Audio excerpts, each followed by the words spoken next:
Welcome to Love is Alchemy, a monthly sacred circle offered by the Love Mandala, where our purpose is to help you build a strong foundation to experience more love in all your relationships.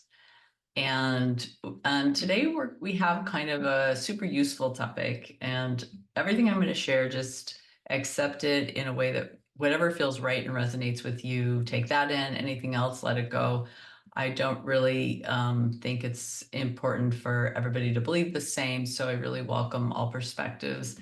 And my goal is really to create a place of safety and a loving community where we can be witnessed and share and learn and grow together. So let me know if you need anything or if something doesn't make sense.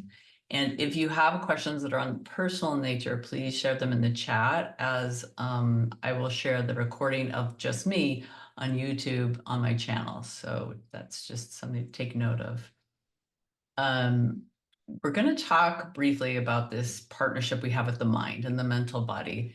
And we're just going to do a couple things. We're going to talk about some of the common problems that we have, and then touch on some easy ways to work with that and make friends with the ego. And then we'll walk through an exercise to actually do that. So you have some practice with it. And then if there are any questions, we can do that at the end and go from there. Any questions at this point? Okay. So the way I think about it, even though our minds can sort of be plague us sometimes, our minds are like these precious tools we have as humans, and learning to work with them have huge benefits. But over time, there has been this experience among most people that we've misunderstood the role of the ego, and it has led us in a very imbalanced way. So there's this opportunity we have to learn to relate to it differently and really create a greater sense of peace and ease in the mind and really throughout our day. So I'm going to actually pull up a couple slides and we will look at those and I'll share those with you. Here we go. Thanks for letting me know. And I'm going to go into sharing mode. So how's that? It look okay? Perfect. Okay, got it. We got it down now. Okay, so now I tend to do a bit of a rotation on these topics because all the aspects of the self are important. And obviously we're looking at the mental body this week.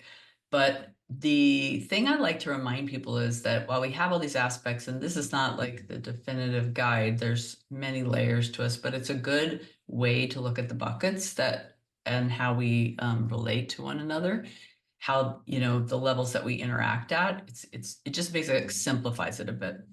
And the spiritual self is sort of like this overarching part of us that is really holds the highest perspective and the wisdom that can guide us through changes. The other levels are all important, and sometimes we make the mistake of thinking like we just work on one, we're going to fix something, and we're going to be able to go on. And sometimes there is primary work in essentially one area, but the aspects work together because we're a whole person.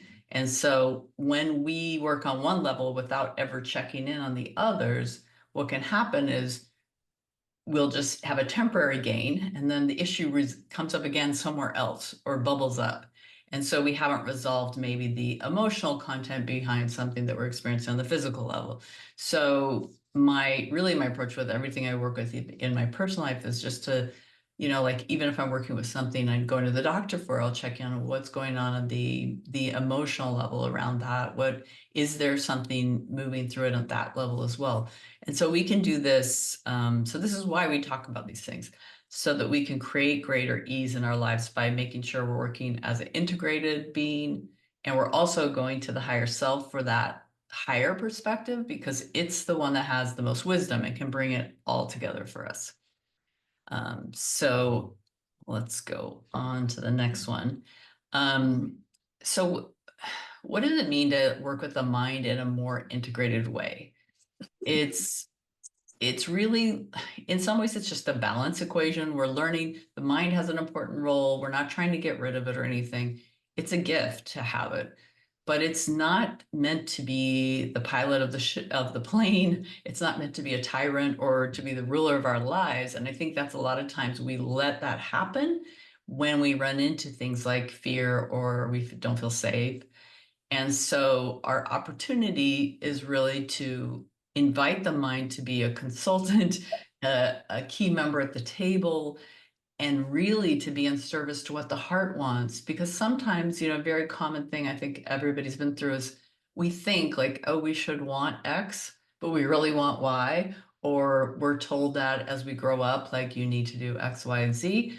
And we skip over asking the heart, like, how does that land on you? And what does that mean for you? And the mind can just go off to the races, trying to create things and really like, do whatever it thinks, the charge of the day is without being collaborating with the rest of us. And so then again, we're not really acting from integration. We might end up in a career that's not satisfying or that we don't love because that's just what we were told was important to do. And we bought into that. And, and rightly so, as children and young people, sometimes we don't know these things. So no need to be upset about it, but it's like why that stuff happens. Or maybe it's just time for a change too. Um, the thing about the ego that's really interesting is that the ego really can play this proper role where we can find equilibrium with it rather than it being the boss of things.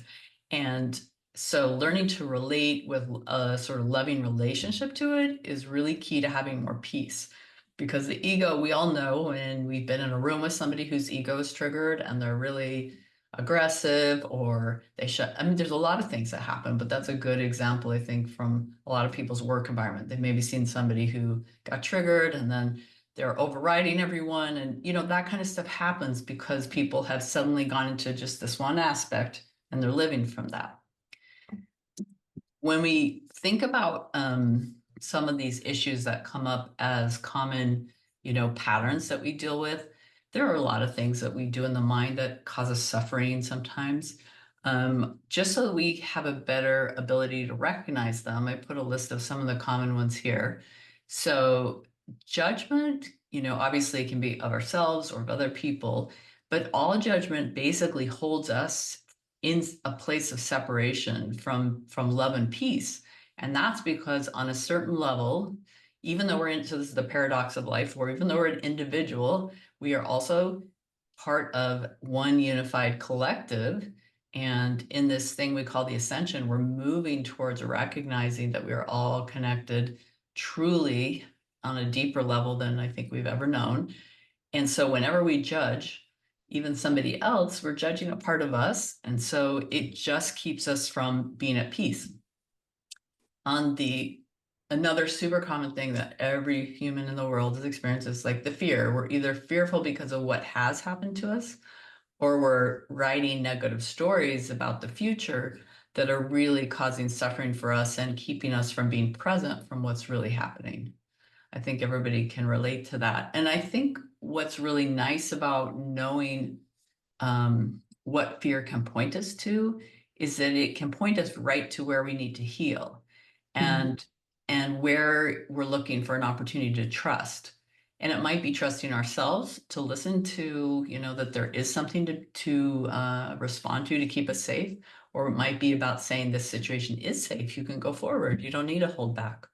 But it's going to point us where we need healing because of our, experiences or perspectives. This mental loop that I call it, when we sometimes people, especially, I've noticed this with, I don't know if it's universal, but I've noticed because I have children that are in their 20s that with a lot of folks, because of the amount of exposure and anxiety that they're having to negative information through all kinds of outlets, there's higher anxiety, I think, is really common. And a lot of people start having repeating thoughts that are anxious or sometimes we get a little comfortable with that pattern and then we almost don't know what to do and our minds just start replaying like this happened and that was upsetting and we'll go through that. And it's kind of like you're resurrecting a feeling that isn't helpful, or sometimes we're even resurrecting a wound. I had a really tough experience with this once, just to give an example. My youngest brother died when he was 20, just before his 24th birthday. He was living with me at the time. And the day he died, I had no idea what was coming. He came, I was home. I had quit my job and I'd gone back to school to do my master's in spiritual psychology. So I was doing homework and I was like working away in my office. And he came home and he got a haircut and he said something in the house and he was talking to, I knew I could go down and see his new haircut and talk to him for a few minutes, but I kind of overrode my initial reaction and I just was like, oh, I should work. I should keep going. And so I didn't go down and talk to him, but I heard him in the house and then he left. And then in not, I don't know, 10 minutes, he had a heart failure and he was in our neighborhood on the sidewalk and he died. And I was able to be there, but I missed this window to talk to him one more time. And in retrospect, the pain I put myself through thinking about that moment and saying, you can tell it still hurts, that I could have seen him one more time. That's like a real pain that just needs to be felt.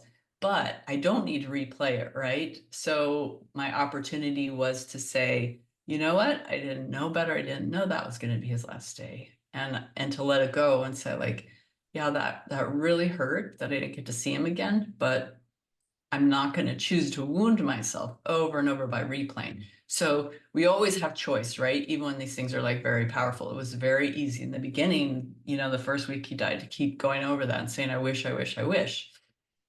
But that's maybe a extreme example, but I think we do this with small things even. Um, and then we have the like more everyday thing, this like distraction and fragmentation of what I call the monkey mind. That I think is a function of modern life. It's almost like a bit of a burden we have of being in a modern world with so much information. And so it's very easy for us to just get used to having constant input um, and to not even know what to do unless our mind is super active. So that's something that the practice of meditation is extremely helpful with because when you practice on a regular basis, that ability to go in. And at first, it really will be like a monkey jumping all over through the trees. Like, what about this? What about that? Have you thought about this? Have you thought about that? And one of the first things I learned as a meditation teacher is to teach people to observe, like just watch the monkey, watch the thoughts, almost like they're on a screen, like going by, or keep inviting them to, I'll talk to you after. Hmm. And, until you learn to go, I don't have to believe and listen to every thought I'm having. And that becomes a muscle that's really, really useful over time. So that's a super, common ailment we all have. And then I would say this is more of a Western culture thing, but we have, especially, I shouldn't say only, it's just very emphasized in our culture to be very analytical, especially in circles of high education and, different settings. And what it often ignores is it's not that that isn't really useful. Like sometimes our ability to analyze is brilliant, but it misses often that experience of connecting with the body and the wisdom of the body and the wisdom of the heart and our really overarching whole self. So we have all those sort of aspects going on. So what can we do about this?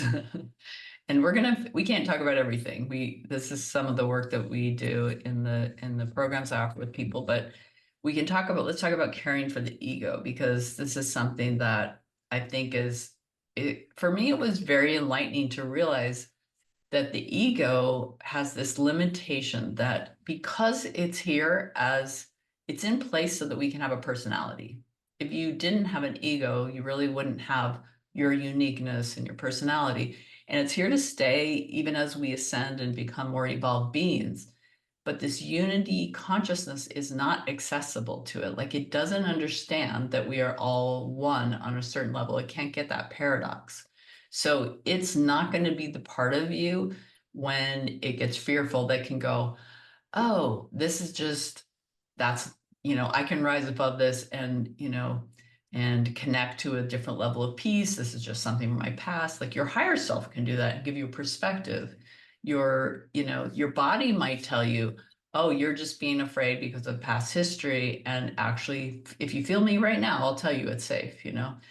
And so you have to remember that it has this limitation.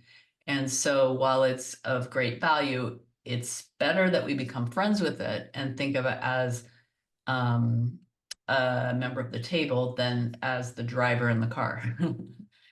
And so as we think about that, making friends with the ego, there's there's a number of things that we can work with. You know, it wants to control things when it thinks it needs to protect and it's fearful.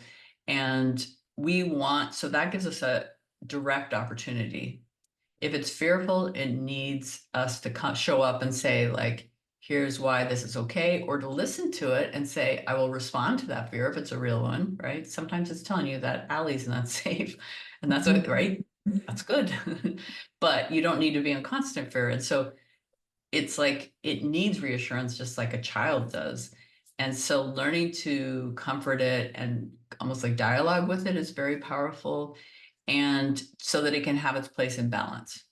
And um, we can then really have that experience of relating to ourselves with more wholeness, which really allows us to access a place of responding to the world with more love, because we're not coming from fear and protection all the time or solely from it. And making friends with the ego is one of the biggest tools we have, is really actually just being curious. So this will be my last slide. We're just going to do one more, and then we'll do a little process. The curiosity is just an ally for us. And there's all kinds of things we can ask of our ego when it's having issues. And you probably could come up with 100 questions for this. I'm just going to throw a few out there. When it needs, what could we say to our egos to reassure and comfort? Is the mind just needing compassion, or do we need self-forgiveness to return to balance? Sometimes when we've gone into places of pain and judgment, those are what are needing. And just really asking yourself, like, can I feel compassion for what I'm experiencing, could be enough to turn the corner instead of just getting stuck there. Can you shift from your mind to being in your body and your heart as well? Can you feel both what's going on up here, what's happening here, and feel your feet on the ground and what your belly feels like?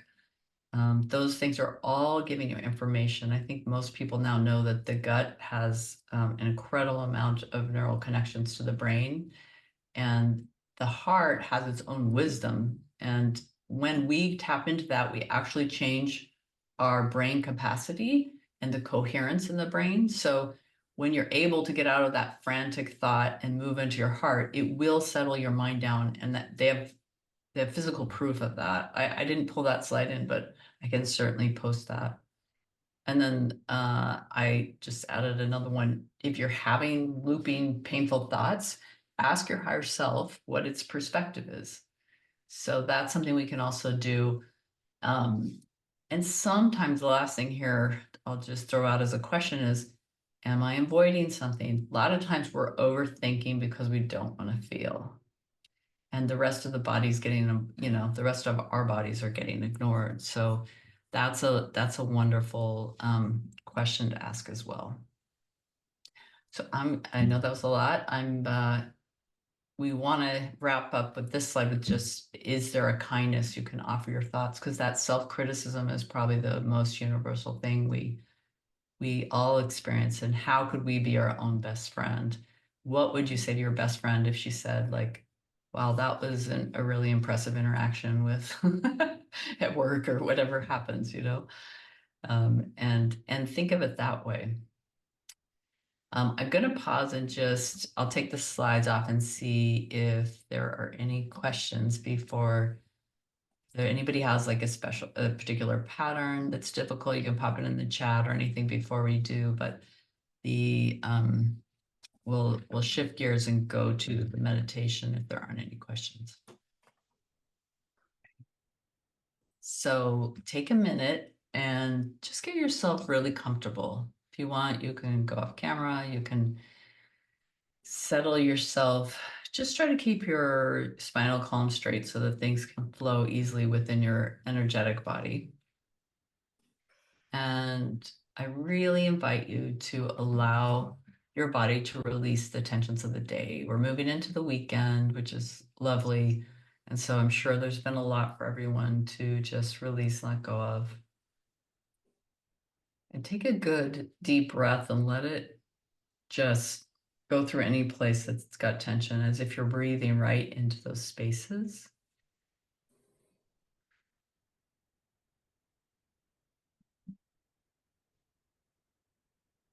And as you breathe, let each breath take you into a deeper state of relaxation.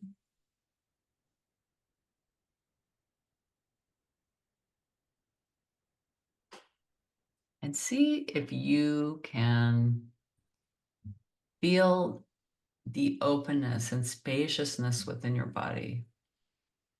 That you're not just taking this in as the mind, but as your whole self. Let's connect with that higher, more expanded part of us.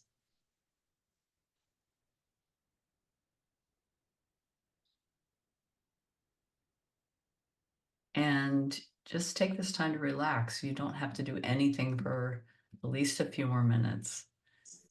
And as your breath goes in and out, just imagine your cells are actually breathing that in because they do take in that oxygen. And that rhythm is just helping you regulate, relax, and receive as we go through this visualization.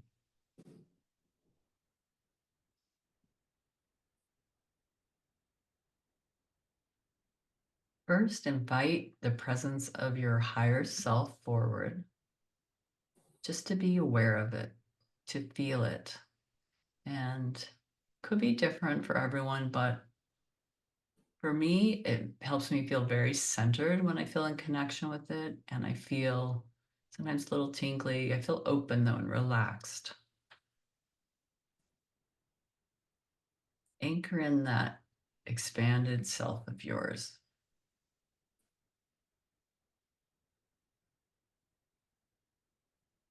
And invite your mind to be open to its guidance.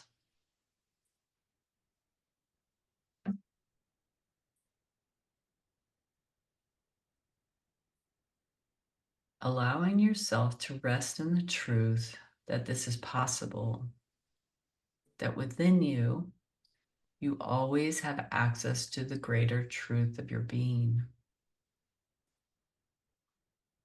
beyond the mind.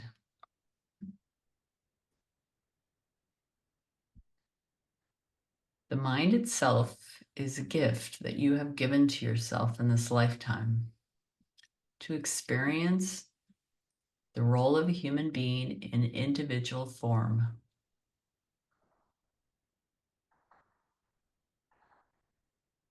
And while this is not your permanent state, the ego has offered you this possibility by its presence. Sense the possibility that many gifts have been given to you because of this aspect of yourself.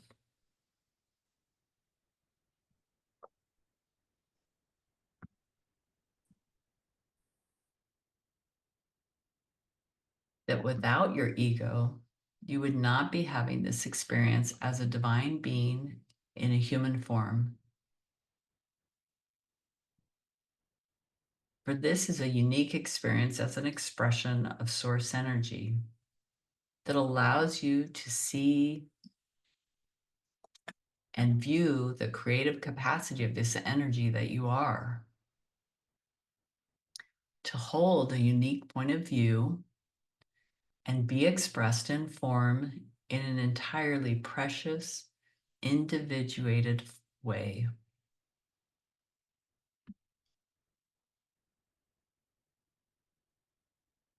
However, there have been many experiences for all of you that have led to the ego mind being given full control of your lives. This was never intended. It was meant to serve a purpose and to have a proper place among the whole of you that includes your higher self, the physical body, your emotional expression, and many other aspects.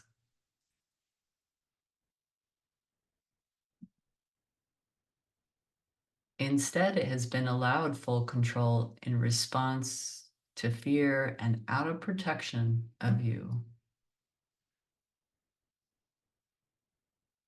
but with no malintent.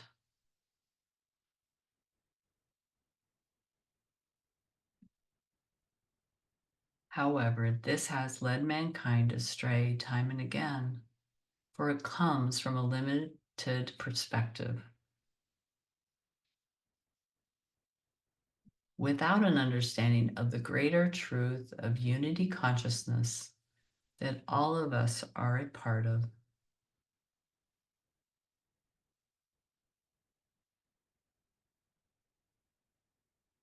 So let us shift our perspective and hold out an extended hand, an invitation to the ego to take its proper place.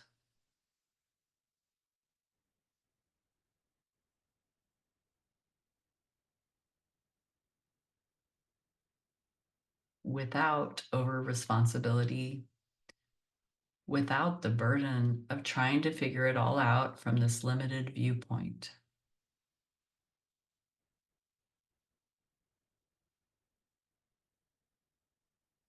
To allow it to provide the individual perspective that can be taken into account with the broader one of the higher self and be integrated into wholeness.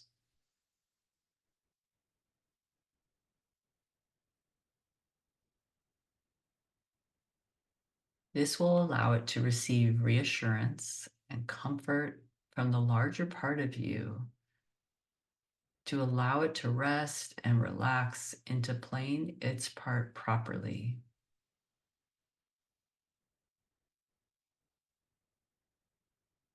We begin this process by releasing it from the responsibility of being in charge. And again, issuing the invitation for it to open to its true purpose.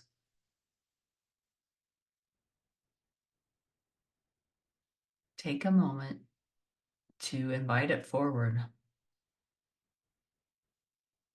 Let it take whatever form it wants to, but sit with it side by side. To extend your hand in friendship, to open your heart and compassion for what a difficult job that this has been thus far.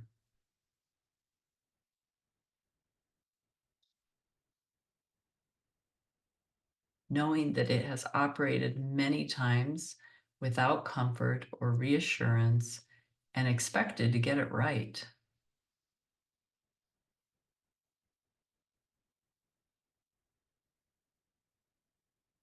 This is no longer necessary. You can let it know this as you remind it that your higher self, the more expanded consciousness that you are, is in charge and is present in love.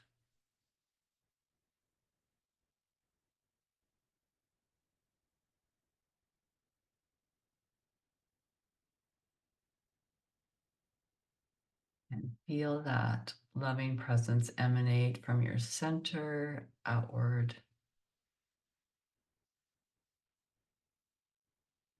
And if that doesn't quite feel accessible, just imagine watching it as if there's a beautiful pink or green light coming out of the center of you, radiating on your ego in whatever form it took. Letting it know you come from a place of peace.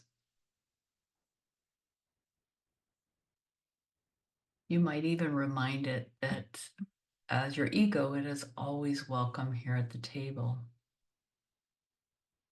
to give voice to you, to express its concerns, share its perspective, but it need not ever be in control again. If it has a concern to bring to you now, allow yourself to open to receive it, to hear what it might pose as a concern, a fear, or a question.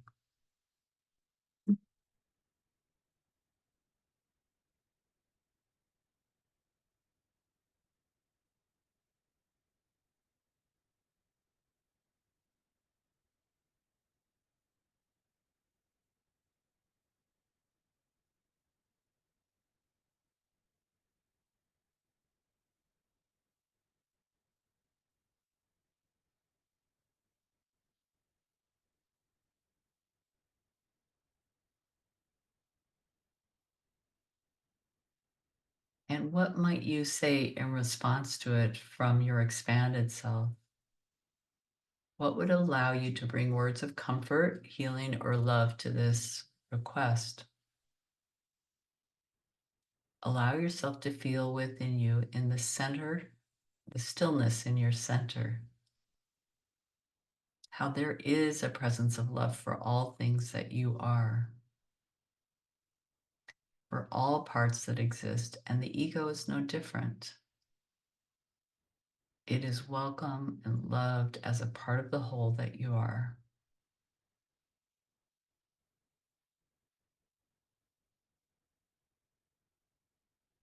Take a moment to express anything that you feel it needs and embrace it in this love as you would embrace a child.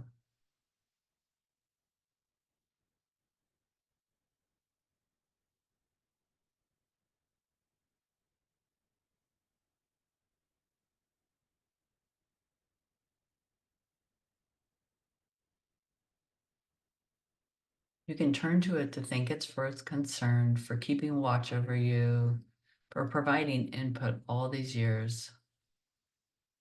And maybe ask if it is willing to play this new role, to be a collaborator, to receive your friendship, reassurance, and love instead.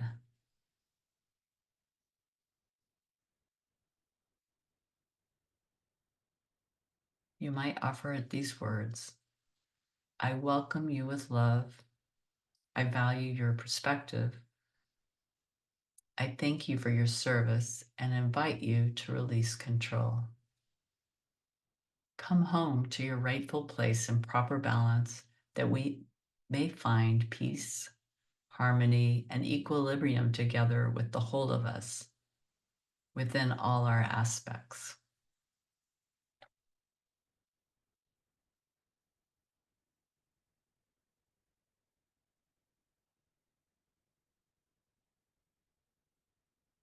The divine within you seeks integration and harmony always. That is a hallmark of love itself. We reunite in peace with a shared desire for wholeness. Sense the presence of love within you, embracing, inviting, opening to this possibility, allowing yourself a new way forward in friendship with your beautiful mind.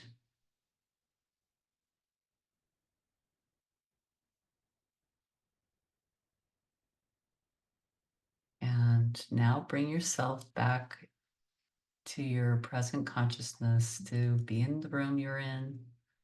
You feel your body, wiggle your toes, have a little stretch if you need to, but try to keep your sense of connection to this vaster part of you. You can carry that with you throughout the days, the rest of the day.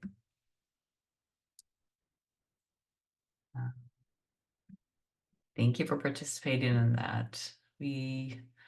Just to wrap up, we touched on the 5 aspects of the body, our different layers that we operate within, what the proper role of the ego is, and how to identify and work with some of the common issues that our mental body throws at us. And last, practicing making friends with the ego. So if you found this valuable, let a friend know. And thank you for coming to Love is Alchemy, where love is the medicine.